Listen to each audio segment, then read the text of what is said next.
this is my passion. I love ride and race motorcycle.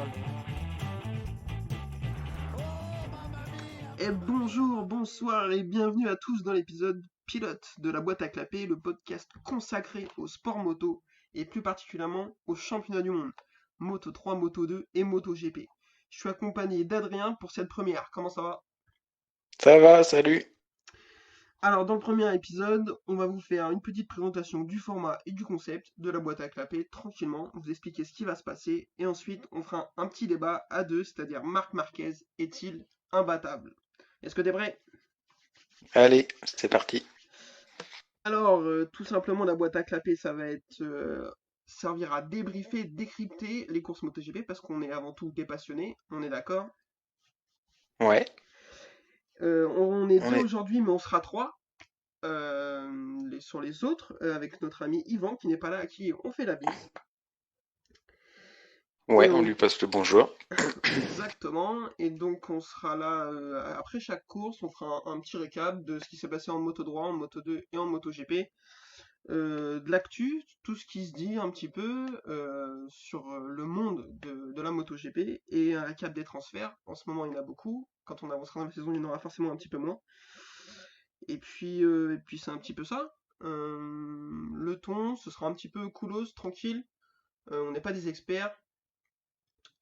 Non, Euh, on fait ça pour notre kiff. voilà, c'est ça. Donc voilà, il n'y a pas de, y a pas de piège. On est vraiment là pour s'amuser, pour échanger avec ensemble avec vous.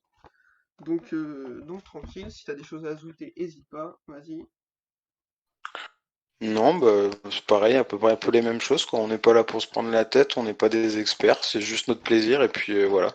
Si on peut partager avec d'autres personnes, eh ben, ça sera d'autant mieux. Exactement, on est souvent pas d'accord entre nous, donc si vous n'êtes pas d'accord avec nous, c'est encore mieux. N'hésitez pas à nous dire, il n'y a pas de problème. On est présent sur les réseaux sociaux, Facebook, Twitter, tout ça, mais ça, je pense que vous le verrez. Et puis voilà, c'est à peu près, c'est pas mal. On va enchaîner sur Ouais, le, c'est pr- pas. on va enchaîner sur le premier débat. Est-ce que t'es chaud? Allez, on est parti.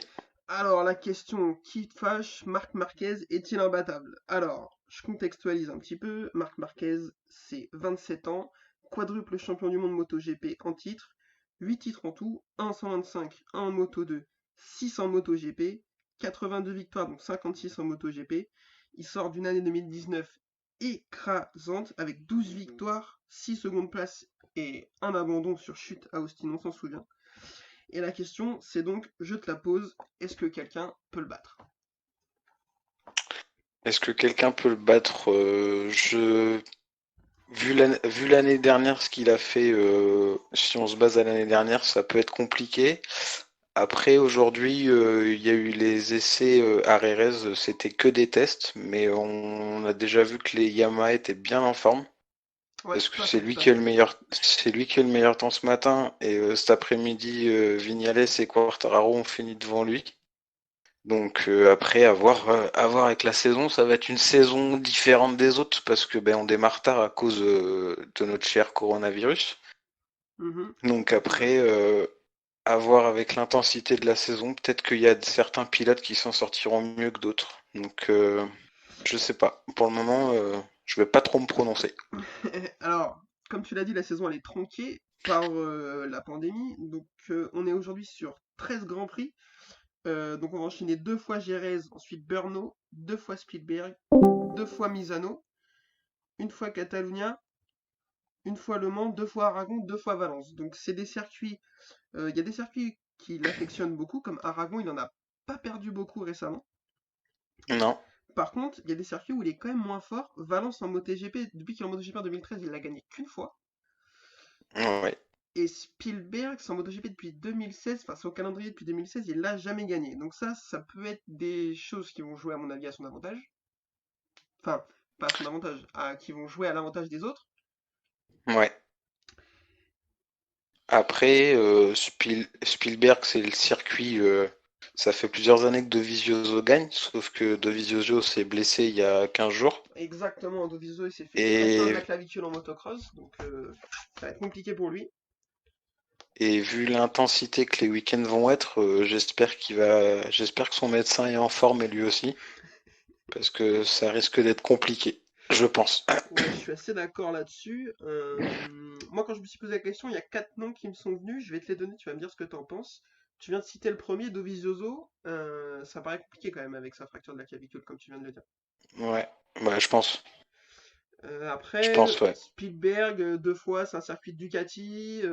Bon, à voir, mais je pense que physiquement, ça va être juste pour lui. En plus, il parle de partir à la retraite à la fin de l'année, donc la motivation sera peut-être pas au maxi, donc j'y crois pas trop non plus. Bah, Euh, c'est ça, ouais. Chez Ducati, ça bouge pas mal quand même. Ouais, Parce qu'il y a exactement. Petrucci qui va s'en aller. Après, si on se base aux essais d'aujourd'hui, bon, on voit que Zarco a fait pas mal. Ouais, Donc sur la deuxième séance, il se met 7 à 7 dixièmes, c'est pas mal, moi je trouve.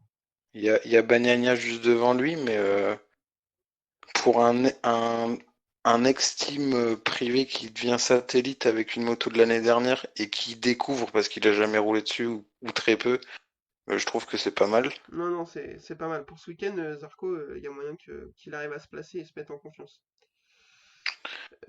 Après, En autre nom que j'ai noté, moi, pour éventuellement le gêner, j'ai noté Alex Rins, t'en penses quoi, toi? Alex Rins, ouais, ça fait plusieurs saisons qu'il est là. Il est bien là, la moto va pas mal. Ouais, Va même plutôt bien, la Suzuki progresse. ce qui a l'air de lui manquer, c'est de la régularité. Enfin, il a l'air d'avoir de la vitesse, mais il a l'air. Enfin, je trouve qu'il manque de régularité. Il rate souvent ses qualifs. C'est assez souvent qu'on le voit partir 7, 8, voire 10.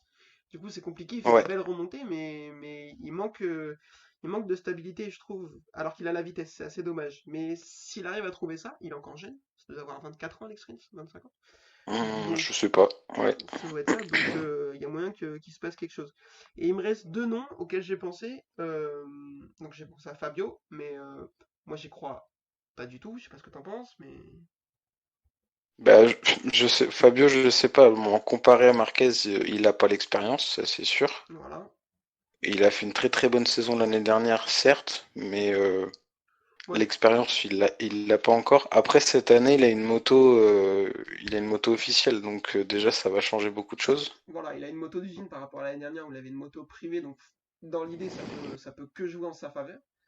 Donc à voir, mais moi comme tu dis, je trouve il a de la vitesse aussi, mais il manque d'expérience. C'est que sa seconde saison en moto, sa deuxième saison, on espère que ce sera pas que sa seconde en MotoGP. Ouais. Euh, S'il arrivait déjà à en gagner une ou deux, ce serait vraiment très bien. Moi je Bah trouve, ça serait déjà bien, ouais, pour les voilà, Français quand même. pour jouer le titre, on voit pas mal de gens qui l'annoncent sur le titre et tout.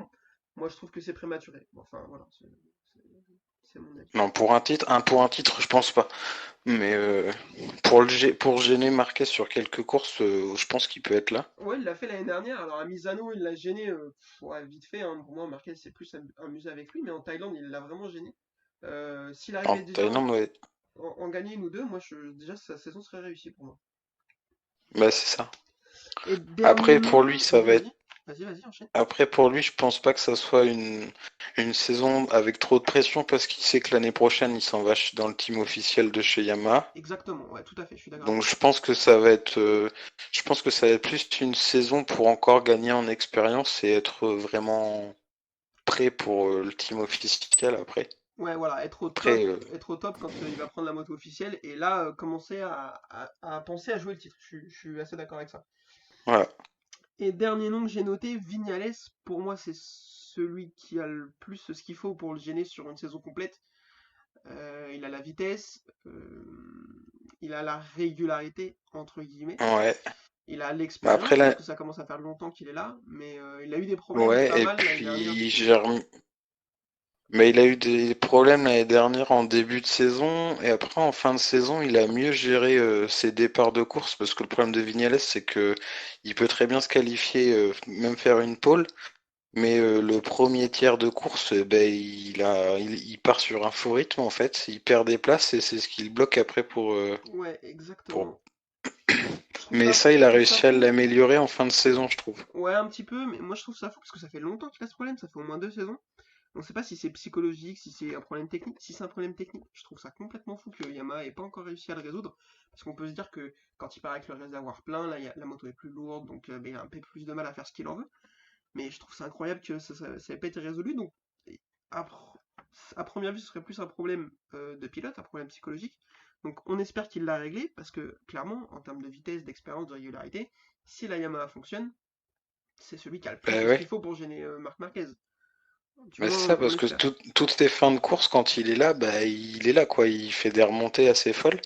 Mais Ouais, il ouais, enchaîne des chronos les avec premiers régularité.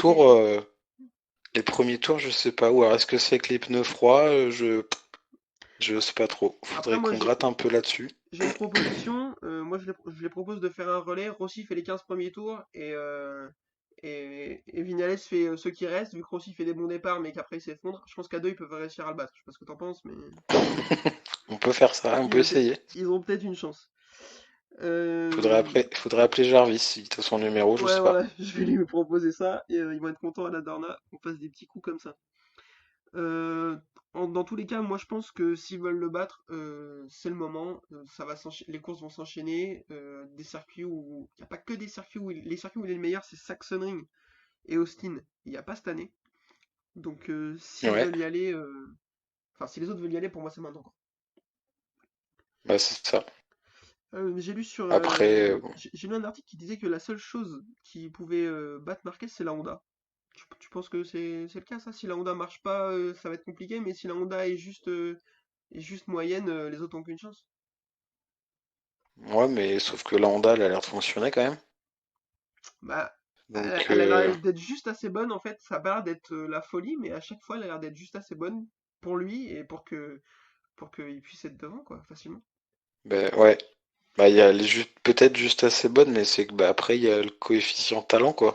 Ouais, Parce que jusqu'à maintenant, c'est le seul qui arrive à l'emmener correctement. ouais, disons qu'il est assez fort pour gommer les gros défauts de la Honda et ça suffit pour pouvoir battre tout le monde, quoi. Même si... Parce que de toute façon, l'année dernière, il a fait la saison quasiment tout seul parce que Lorenzo s'est blessé. Ouais, Et c'est lui qui était devant. Après, les plus proches Honda qui étaient avec lui, c'était Crutchlow.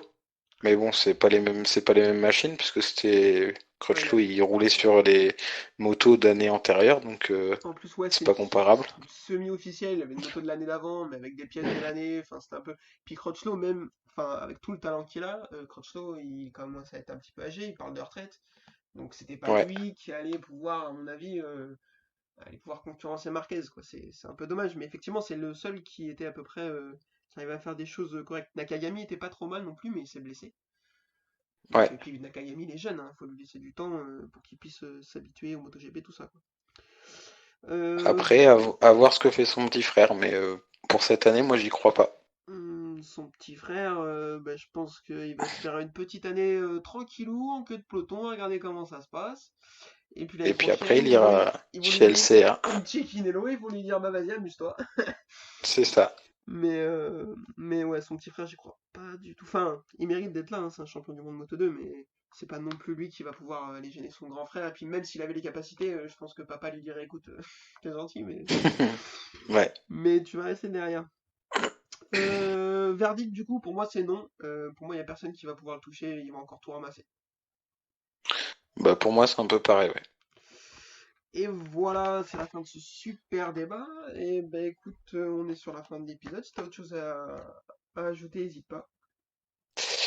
Eh ben non, je suis juste pressé d'être à dimanche pour qu'on voie enfin une course de MotoGP, voir comment tout ça se passe. Et ben ouais, Et carrément. puis, euh, et puis voilà. Et puis ben, on fera un petit débrief de ce week-end. Exactement.